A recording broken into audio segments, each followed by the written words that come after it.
আমাদের বিধায়ক কোনো সমাতেই চাইনি জঙ্গিপুরের লোক সুস্থ থাকুক, ভালো থাকুক, এটা চাই।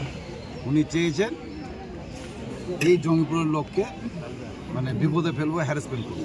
কেন আপনারা গার্বেজ নিয়ে দেখেছেন, গার্বেজ নিয়ে ভাইস চেয়ারম্যান বলেন, আমাদের কাউন্সিলর বলেন, আমরা যে নাজাল হয়েছি শুধু ওর জন্যে, শুধু ওনার জন্যে হয়েছি। আমরা যেখানে অঞ্চলে জায়গাওয়ালাকে কথা বলে মাল ফেলতে গেছি, ওখানে কিছু মাতাল পাঠিয়ে দিয়ে বন্ধ করে দিয়েছে। 2 দিন ফেলেছি, 3 দিন ফেলেছি, মাতাল দিয়ে বন্ধ করেছি। লাস্ট আমরা যে 4 বিঘা জায়গাটা কিনেছি ওখানে ফেলতে যেয়ে বাধা এসেছিল। ডিএম অফিসে মিটিং হয়েছিল, এসপিকে ডিএম পরিষ্কার নির্দেশ দিয়েছিল যে যাবে তার ট্যাঙ্ক কিছু রাখবেন। তার জন্য ওখানে এখন সুস্থভাবে আমরা ফেলছি। তো জঙ্গিপুরের মানুষকে কোনোদিনই সুস্থ রাখেনি। আগামী দিনে আপনি কোন লোক আছে ওর পাশে দেখবেন, 2-4টে বিজেপি আছে আর কিছু কংগ্রেসের লোক আছে এখন বর্তমান। দেখে নেবেন 2014-তে ওরা কি ভোট করেছিল, আপনারা দেখে নিন। যদি ফুটেজ থাকে আমি অবশ্যই আপনাদেরকে দিয়ে দেবো। ওরা কংগ্রেস করেছে 2014 সালে, কংগ্রেস করেছে, যেটা আমার ভিসি ভাইস চেয়ারম্যান বললেন। 2024 সালে ওরা কংগ্রেস করেছে, টাকা পয়সা দিয়ে কংগ্রেস করেছে। জঙ্গিপুর পৌরসভায় যে উন্নয়নমূলক কাজ হতো তাতে তিনি কি বাধা দিতেন? প্রচন্ড জঙ্গিপুরের লোক জানে, যে কাজ করতে গেছে সে কাজই বাধা হয়েছে। এতদিন চুপচাপ অভিযোগ করেছেন, কাউন্সিলর প্রতিনিধি আছে, ভিসি একটা অভিযোগ করেছেন যে উনার যে বিল্ডিংটা হচ্ছেন সেই বিল্ডিং এ ঠিকমতো প্ল্যান পাস। দেখুন, প্রথমে বলে 2বার বিএসও মিটিং এ উঠেছিল, ওটা ক্যান্সেল হয়েছে। ক্যান্সেল হওয়ার পর 3য়বারে যখন আবার বিএসও মিটিং এ তোলা হয়েছিল, সেটা আমার ইও সাহেবকে ফোর্স করে চাপ দিয়ে রাত 9টা পর্যন্ত ঘিরে রেখে তাকে পাস করানো হয়েছিল।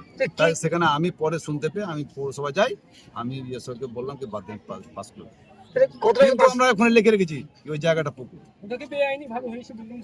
আপনারা তো চোখেই দেখতে পেয়েছেন, G+4 আমাদের পাস করা হয়েছে, এখন G+8 হয়ে আছে। আপনারা তো চোখেই দেখতে পেয়েছেন, আপনারা দেখে।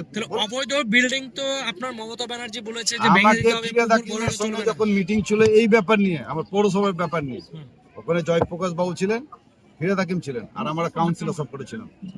ওরা একটাও যায়নি। আমাকে ফিরাদ হাকিম সাহেব বললেন বিল্ডিং যদি অবৈধ থাকে ভাঙতে পারবেন, আমি অর্ডার করে দেন, ভেঙে দেন। এটাও বলে এসছি, অর্ডার করে দেন, আমি ভেঙে দেন। তারপর তো বুঝতে পারছেন G+4 মানে কয়তলা হয়, তারপরে কত তলা উঠেছে সেটা তো আপনারা চোখে দেখতে পাবেন।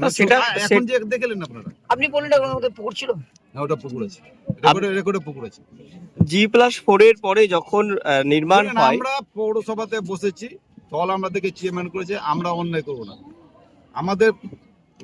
আমরা মানুষের পরিষেবা দেওয়ার জন্য আমরা সবসময় প্রস্তুত ছিলাম। কেউ বলতে পারবে না কি পৌরসভা থেকে ঘুরে এসেছি, কিংবা ভাইস চেয়ারম্যান ওখান থেকে ঘুরে এসেছি, কিংবা কাউন্সিলর বাড়ি থেকে ঘুরে এসেছি, কেউ বলতে পারবে না। সুস্থ আমাদেরকে বিরক্ত করেছে শুধু গার্বেজ নিয়ে আর এই জল নিয়ে। যেটা বললে 10 কোটি টাকায় যে টেন্ডার হয়েছিল সেটা অমিত চক্রবর্তী করেছিল, বডি কন্ট্রাক্টর। আজকে দেখেন তো জলের কানেকশন ফুটে যাচ্ছে, ওই লিক সারতে হয়েছে আমাকে পয়সা খরচ করে, পৌরসভার পয়সা থেকে।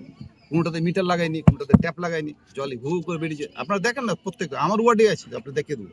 এই বিষয়ে নাকি আপনারা আইনি নোটিশ দিকে যাবেন বা আইনিভাবে লড়াই করবেন? সেটা আমাদের ব্যাপার, ওটা আমাদের পরে।